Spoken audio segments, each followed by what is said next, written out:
En aquel tiempo dijo Jesús a sus discípulos: cuando venga el Paráclito, que os enviaré desde el Padre, el Espíritu de la verdad que procede del Padre, Él dará testimonio de mí. Y también vosotros daréis testimonio, porque desde el principio estáis conmigo. Os he hablado de esto para que no os escandalicéis. Os excomulgarán de la sinagoga. Más aún, llegará incluso una hora cuando el que os dé muerte pensará que da culto a Dios. Y esto lo harán porque no han conocido ni al Padre ni a mí. Os he hablado de esto para que cuando llegue la hora os acordéis de que yo os lo había dicho. Palabra del Señor. Gloria a ti, Señor Jesús. Aunque hoy no es la fiesta litúrgica de San Juan Pablo II, se cumplen 100 años de su nacimiento. Y me voy a tomar la libertad de no comentar el Evangelio de hoy, como siempre tan lleno de sabiduría, para hablar algo de el Papa Wojtyła, el Papa polaco. Si tuviera que resumir en una sola palabra, en algo, lo que el Papa Juan Pablo II supuso para mí, no sé si para los hombres y mujeres de mi generación, es el Papa que decíamos entonces, que el santo que todos hemos conocido. 104 viajes hizo y pocos rincones del mundo le faltaron por visitar. Le faltó China, pero ¿por qué no le dejaron? Repito, si tuviera que decir una palabra que representara, que significara lo que él fue para mí, la palabra sería fe. Fe. Antes de explicar por qué, tengo que explicar algún antecedente. Yo era un adolescente que devoraba libros, cuando cayó en mis manos una novela, que no es que fuera una gran novela, pero bueno, la novela se llamaba Sinué el egipcio. No lo he olvidado, ya han pasado muchísimos años. ¿Por qué aquella novela me dejó una huella? Porque hay un momento en la novela en que el protagonista, que ha entrado en el templo para aprender medicina, le toca el turno de servicio a los dioses egipcios. Bien, hacen todos los rituales solemnes, ofrendas de frutas, de alimentos, y ya los fieles de esos dioses se marchan del templo y se quedan dentro solo los sacerdotes que hacen la guardia supuestamente de culto durante la noche. Para este joven novicio, lo que vio a continuación, cuando se cerraron las puertas del templo, le produjo un gran shock, un gran escándalo. Porque aquellos mismos que delante del pueblo hacían unas ceremonias llenas de símbolo y de respeto, en cuanto se cerraron las puertas, cambiaron por completo. Ya no les veía nadie. Entonces se pusieron a burlarse de esos dioses a los que antes respetaban. Y por supuesto, se comieron las comidas que habían puesto para los dioses y después al día siguiente decían que habían bajado los dioses durante la noche a comérselas. Aquella gente, aquellos sacerdotes, no tenían fe. Seguramente esto es una novela, no digo que esto sucediera en los templos del antiguo Egipto.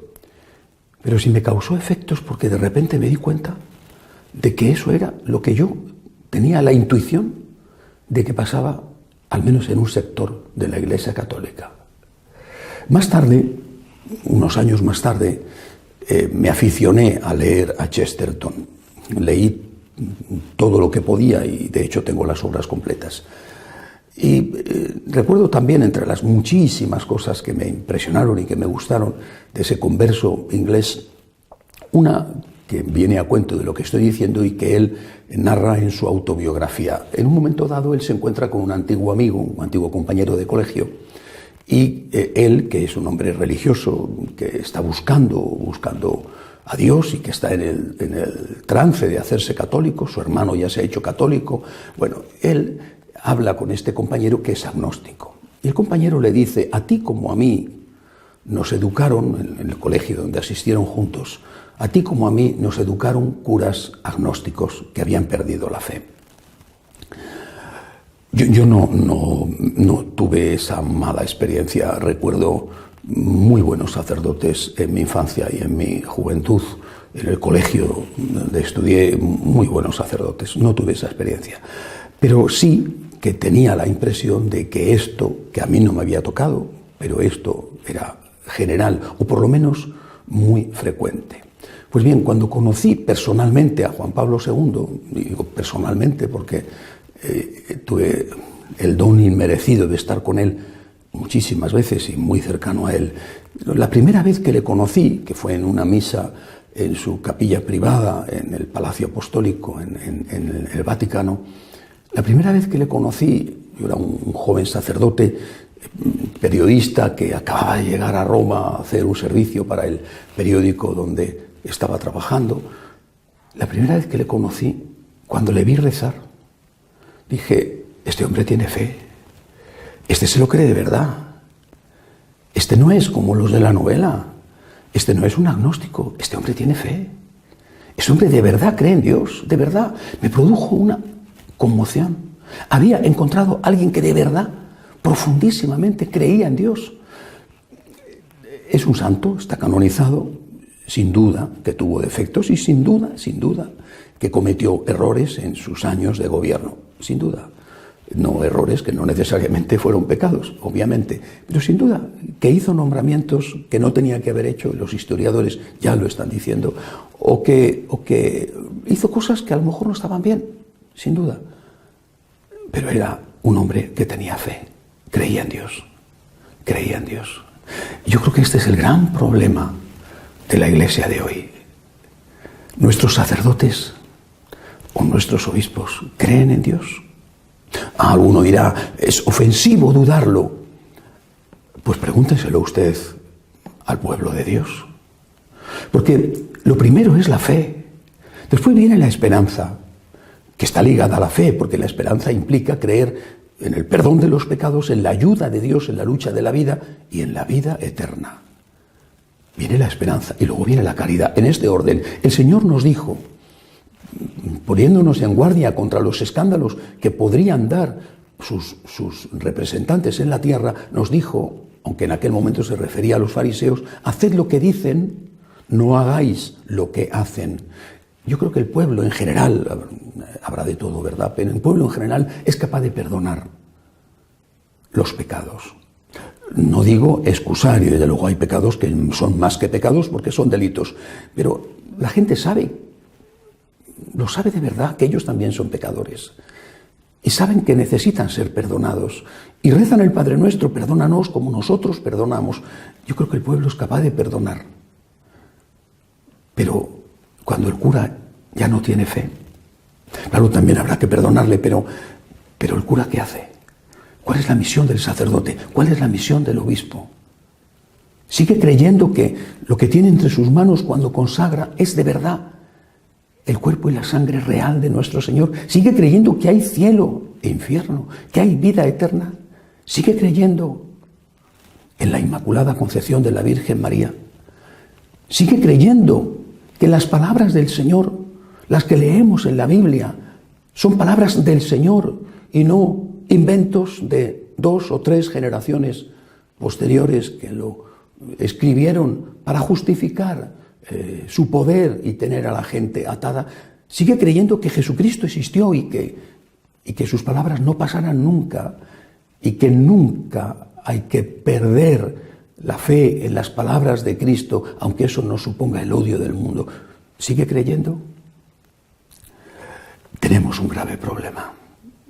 Decía hace poco el Papa emérito Benedicto XVI, refiriéndose al San Juan Pablo II, que cuando le tocó dirigir la Iglesia, cuando fue nombrado Papa, la Iglesia, son palabras de Benedicto XVI, y sabía muy bien de qué hablaba, la Iglesia estaba en una situación dificilísima, y que la tarea que cayó sobre los hombros del Papa polaco parecía humanamente imposible de llevar. Y sin embargo, aquel hombre, confiando en Dios y en su divina e infinita misericordia, tomó en sus manos el timón de una Iglesia que estaba dando bandazos y que a ojos vistas se iba a pique. Dice también Benedicto XVI que algunos comparaban la Iglesia del año 78, o compararon más tarde la Iglesia del año 78 cuando fue elegido Papa Juan Pablo II con lo que sucedió con la Unión Soviética cuando llegó al poder Gorbachov. Intentaron hacer reformas y se le fue todo de las manos. Y al final, dice Benedicto XVI, citando a un sacerdote alemán, al final hemos dado cobijo a otra religión. Bueno, pues Juan Pablo II se enfrentó con esa situación espantosa, caótica, y se enfrentó con ello confiando en la gracia de Dios, en la fuerza de Dios, en la misericordia divina, porque tenía fe. Tenía fe. Y yo creo que esa es la gran lección para cada uno de nosotros hoy. Dios existe. Dios existe. No pienses que Él te ha abandonado. No pienses que tu historia personal, la de tu familia, la de tu patria, está dejada de la mano de Dios. Sigue luchando y confiando. Y porque confías, luchas. Y porque confías y luchas, vas a vencer. Esa es la gran lección, para mí por lo menos, del Papa San Juan Pablo II. Él creía en Dios, en el amor de Dios, en la presencia de Dios. Él creía y porque creía, luchaba. Seguramente, repito, no lo hizo todo bien, solo Dios es perfecto, pero era un hombre de fe. Un hombre de fe que se ponía en pie cada día, después de haber estado mucho tiempo arrodillado o tumbado en el suelo rezando, como yo le he visto. Se ponía en pie cada día para seguir luchando por Cristo y por su Iglesia. Imitemos a este gigante, no perdiendo la fe. Dios existe. Y no te dejes engañar por los que siembran dudas en tu interior. Aunque no lo quieran hacer mal, aunque no lo sepan, son enviados del demonio. Repito, sin ser conscientes, sin quererlo, son enviados del demonio. El demonio siembra dudas.